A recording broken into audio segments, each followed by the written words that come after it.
Hello, I am in St Cuthbert's Kirkyard, just at the end of Printer Street. We've come today to find the grave of the designer of the Scott Monument. Some of you may already know the story behind this, but it is an absolute cracker, so it's not to be missed. So George Kemp is who we're looking for today.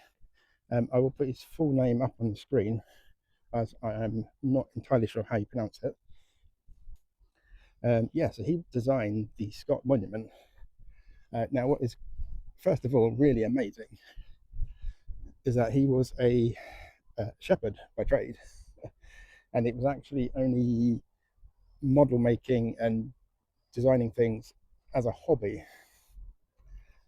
So when they were planning the Scott Monument, it was basically a competition.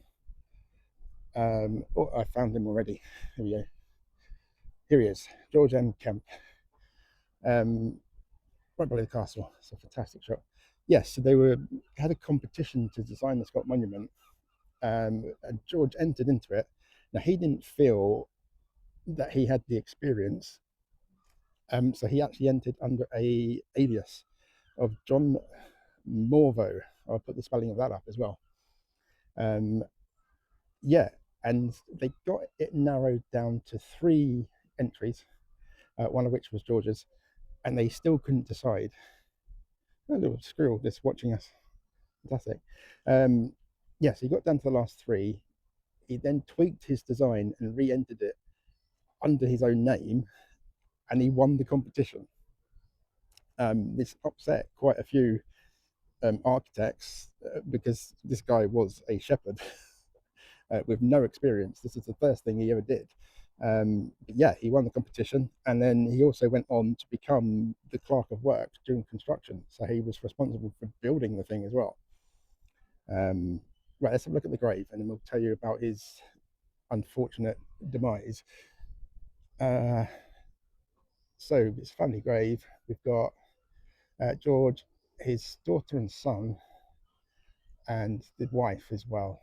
Um, yeah, this kind of plays into it a little bit because after he died, they weren't a wealthy family, so they had to almost crowdfund, if you like, um, to survive. Yeah, it's not a happy ending. Yeah, because he died. Well, let's start from the beginning, really. So George was born 25th of May, 1784, and he died Wednesday, the 6th of March, 1844, age 48. That's a very specific date.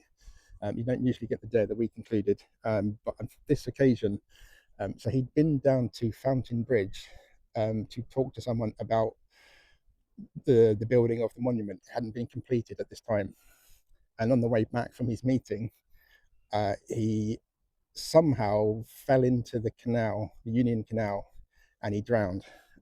So he fell in on the Wednesday, and he wasn't found until the following Monday. And I believe he's actually recognised by his clothes. Um, the hat that he wore, he always had it tied to his jacket so he couldn't get lost, and that's one of the ways they knew it was him when they found the body. Tragic, tragic stuff. Um, Now, regarding his actual death, nobody knows what happened. It was probably a foggy night. That's one thing that comes up quite a lot. So did he fall in? Did he just trip, stumble? Was he pushed in? That's a theory that's gone around a lot as well. Obviously, he upset a few architects winning this competition. None of that's ever been proven. It was also suggested that he possibly did it himself. I've got to avoid saying certain words in this bit because YouTube doesn't like it. There's no evidence that he deliberately put himself into the canal either. Let's phrase it that way. Yeah. So we don't know what happened really, but yeah, tragically he drowned just age 48. So he didn't even get to see the finished monument. However, there is well, as I'm saying this, I cannot see it myself, but they have allegedly made it so that his grave is facing the Scott Monument. Um, I'm guessing, where were we? 1844, yes. So these trees would have been certainly not as prominent. So it's probably when he was buried. You could probably see the Scott Monument from here. Um, Not anymore, I'm afraid, George. But yeah, so that's why he's here. He's facing the monument. I think this is a fantastic bit, actually, just to get photos as well. If you're coming for a photo opportunity, there's not much better than that. And if you look around and just do a spin, there's a couple of people over there. There's nobody else here. I've got this bit to myself at the moment. Yeah, so there we go. George Kemp, the designer of the Scott Monument. A tragic ending, but a fascinating story. You know, competition winner. It's just brilliant. Okay, bye.